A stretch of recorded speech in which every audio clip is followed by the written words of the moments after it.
संस्था द्वारा से जे संस्था द्वारा से हम सब एक अपन मिथिला सेवा समाज एक अभियान चला रहा है दहेज मुक्त,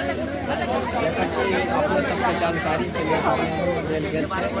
और ई मूल्य हम सब देखै छी जे कि संस्था सामान्य कयल गेल छै, जे कि सामान्य पत्र भेलै लिखल छै अपन मिथिला सेवा समाज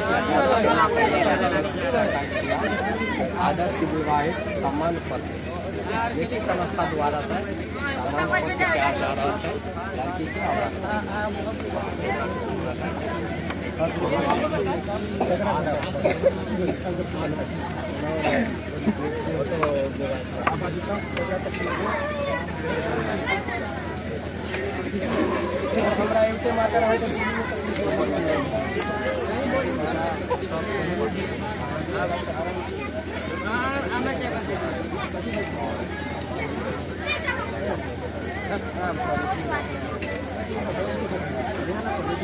चलो अगर